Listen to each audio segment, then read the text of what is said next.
ஆனால் மக்கள் நல்ல ஆதரவு கொடுக்கின்றார்கள்.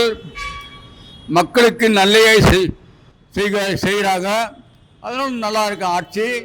அதேபோல் ஸ்டாலின் ஆட்சி மிகவும் நல்ல ஆட்சியாக அமையும்.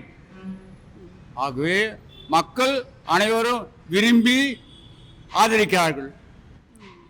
ஆகவே நம்ம ஸ்டாலின் ஆட்சி மிகவும் சிறந்த ஆட்சியாக அமையும் என்று எதிர்பார்க்கின்றோம். நடக்கும்.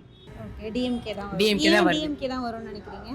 ஏன்னா மக்கள் பெண்கள் அதிகமாக வாய்ப்பு அதிகமாக இருக்குது. அது எதனாலன்னா முதல்வர் நிறைய திட்டங்கள் கொண்டு வந்திருக்காரு. ஸோ அது மூலயமா பெண்கள் என்ன பண்ணியிருக்காங்க, டிஎம்கே தான் வரணும், திமுக தான் வரணும் அப்படின்றது ஒரு எதிர்பார்ப்பை கொண்டு இருக்காங்க.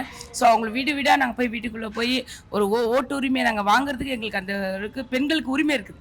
ஒரு ஆண்கள் வெளியே நின்று தான் கேட்டு தட்ட முடியும். பெண்களுக்கு அந்த அளவுக்கு உரிமை கிடையாது. உள்ள வீட்டுக்குள்ளே போயிட்டு அவங்கள போய் அடுப்பாங்கரை இருந்தால் கூட நாங்கள் போய் அவங்களை சந்திப்போம். சந்தித்து அவங்களை என்னன்றதை வெளியே கொண்டு வந்து நாங்கள் இந்தமாதிரி டிஎம்கேலேருந்து வந்திருக்கோம், திமுகலேருந்து வந்திருக்கோம், நாங்கள் ஓட்டு கேட்டு வந்திருக்கோம், எங்களுக்கு ஆதரவு கொடுங்க, திமுகவுக்கு ஆதரிப்பீங்களா அப்படின்னு சொல்லி கேட்போம். அவங்க உடனே கண்டிப்பாக உங்களுக்கு தாங்க ஓட்டு, ஏன்னா எங்களுக்கு யாருங்க இந்த 1000 ரூபாய் கொடுக்க போகிறது, அதனால் எங்களுக்கு முதல்ல எங்கள் கூட போகிறது அண்ணன் தம்பிங்கள அக்கா யாருமே எங்களுக்கு கொடுக்கல.